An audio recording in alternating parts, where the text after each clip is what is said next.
Hello, हमें question given है। हमें दिया गया है कि समीकरण e to the power 4x plus 8 e की पावर 3x प्लस 13 की पावर 2x,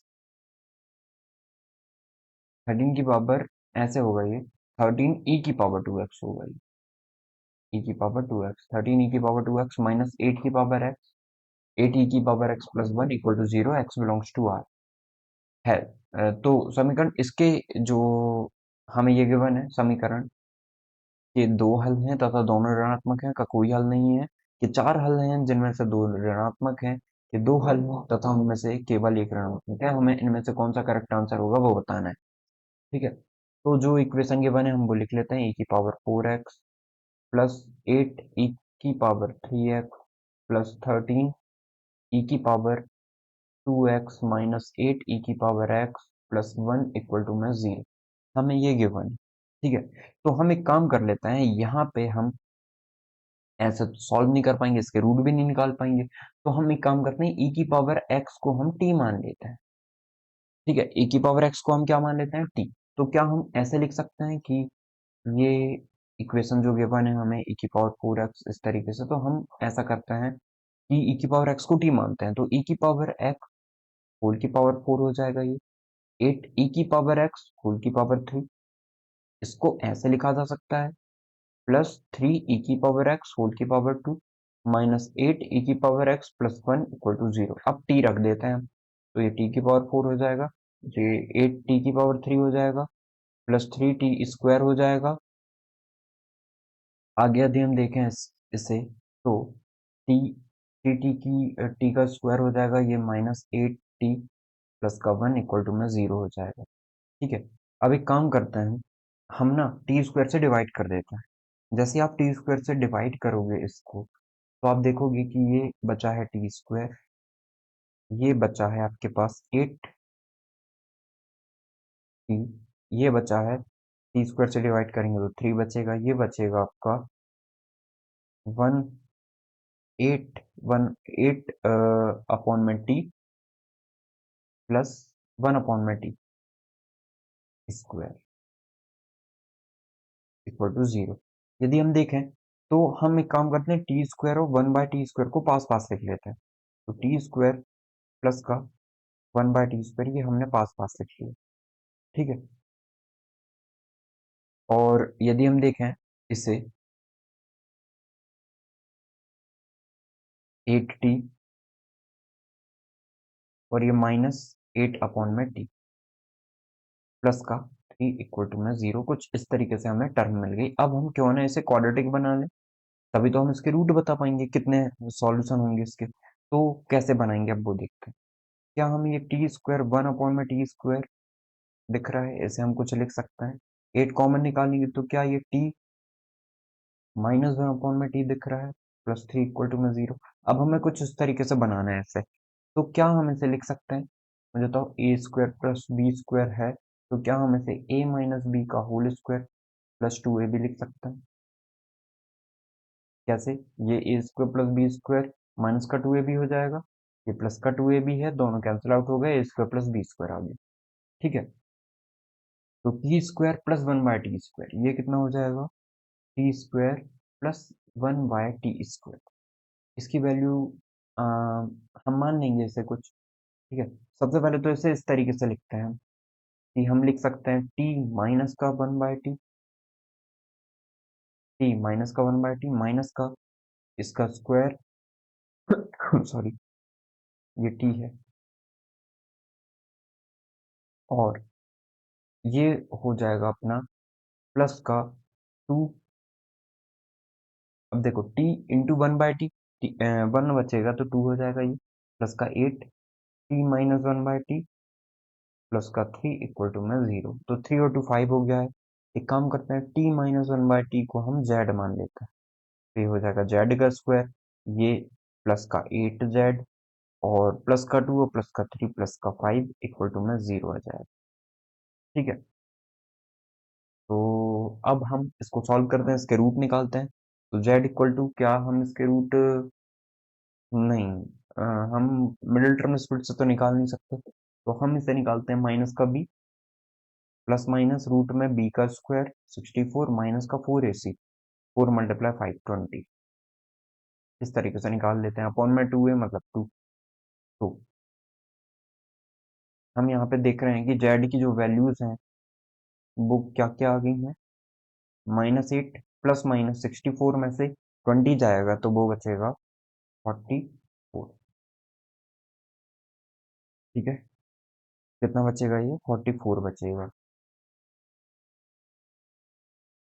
अब यदि हम क्वेश्चन को आगे सॉल्व करें तो हम देखेंगे कि आप ना इसे तो मिडिल टर्म स्प्लिट से भी किया जा सकता था। कैसे? क्योंकि हमें यहाँ पे 13 गिवन है, मतलब ये 13 है, ये 13 है, तो ये भी 13 होगा, ये भी 13 होगा, ये 13 हो जाएगा, ये 13 होगा, तो ये भी 13 होगा, 13 और 2 15 हो जाएगा। तो ऐसे क्यों करें फिर हम? अब तो ये स्प्लिट हो जाएगा। ठीक है, इसे स्प्लिटिंग से कर लेते हैं। तो स्प्लिटिंग से करोगे तो ये हो जाएगा जेड का स्क्वायर प्लस का 15 है, तो ये हो जाएगा 5 मल्टीप्लाई 3 मतलब 5z प्लस का 3z प्लस का 15 इक्वल टू में 0। तो z कॉमन निकालेंगे तो z प्लस 5 प्लस का 3 कॉमन निकालेंगे z प्लस 5 बचेगा इक्वल टू में 0। ठीक है, तो z प्लस 5 कॉमन आ जाएगा, z प्लस 3 इक्वल टू 0 बचेगा। z इक्वल टू -5 और एक z की वैल्यू आ गई माइनस का 3। Okay sorry. अब हमें एक चीज पता है कि यहाँ पे हमने e की पावर x को t माना है। ठीक है, मतलब t की जो वैल्यू होगी वो हमेशा पॉजिटिव होगी। अरे e की पावर x हमेशा पॉजिटिव होता है, e की पावर x की वैल्यू 2 पॉइंट समथिंग कुछ होती है। अब- तो ये तो हमेशा पॉजिटिव होगा। अब हम देखते हैं हमें क्या मिला है। हमें मिला है कि t -1/t इक्वल टू में -5, और t -1/t इक्वल टू में माइनस, ये दो वैल्यूज हमें मिली हुई हैं। हम इक्वेशन बना लेते हैं, तो ये हो जाएगा t का स्क्वायर माइनस का 1 प्लस का 5t। ठीक है, इस तरीके से बन जाएगा इक्वल टू में 0। वैसे ये t का स्क्वायर एलसीएम ले रहे हैं हम, माइनस का 1 t का यहाँ मल्टीप्लाई कर दिए तो माइनस का 3t बनेगा। अब इस तरफ कर लेते हैं, टी स्क्वायर माइनस का 5t माइनस का 1 इक्वल टू में 0, प्लस का 5t है, टी स्क्वायर प्लस का 5t माइनस का 1 इक्वल टू 0, और यहाँ पे बनेगा टी स्क्वायर प्लस का 3t माइनस का 1 इक्वल टू में 0। ठीक है, तो अब हम t की वैल्यू से निकालते हैं क्या क्या पॉसिबल होगी। तो यहाँ पे हम देखें b square -4ac, sorry, b का स्क्वायर 5 माइनस का 4ac, तो प्लस का 4 आ जाएगा। मतलब दोनों ही वैल्यू हमारी निकल रही हैं। अब हम देखते हैं आगे। अब आगे देखें हम, तो इसको हम मिडिल टर्म स्प्लिट से कर लेते हैं। क्या क्या इक्वेशन थी? T square plus 5t -1 equal to 0, और एक इक्वेशन थी टी स्क्वायर माइनस प्लस का 3t माइनस का 1 इक्वल टू में 0, ये इक्वेशन थी। इससे हम कर लेते हैं -b plus minus root b square -4ac upon में 2, इस फॉर्मूले से निकाल लेते हैं। ठीक है, तो t की वैल्यू किसके इक्वल हो जाएगी? t आ जाएगा माइनस का b मतलब माइनस का 5 प्लस माइनस b का स्क्वायर मतलब 25 माइनस का 4ac मतलब प्लस का 4 अपॉन में 2 है मतलब 2। ठीक है, यहाँ पे इसको देखें हम, तो ये कितना निकल जाएगा? ये आ जाएगा माइनस का 3 प्लस माइनस b का स्क्वायर मतलब 9 माइनस का 4ac मतलब प्लस का 4 अपॉन में 2। ठीक है, एक t की वैल्यू ये आ गई हमारी। तो अब यहाँ देखें हम, तो -5 प्लस माइनस √29 अपॉन में 2, इसको हम देखें तो t की वैल्यू एक आ रही है -5 माइनस √29 अपॉन में 2, तो ये तो नेगेटिव वैल्यू आ गई, तो ये तो हम रिजेक्ट कर देंगे। Rejected, Y?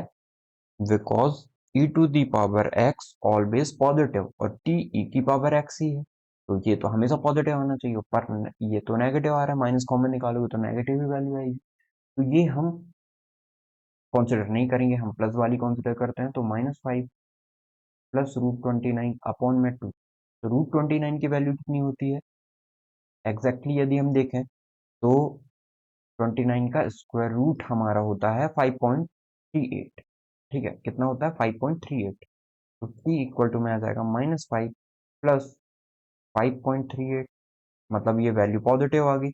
ये वैल्यू पॉजिटिव मतलब कॉन्सिडरेबल है, हमें एग्जैक्ट रूट नहीं बताने, पॉजिटिव नेगेटिव बस बताना है। ठीक है, तो इसको देख लेते हैं एक बार।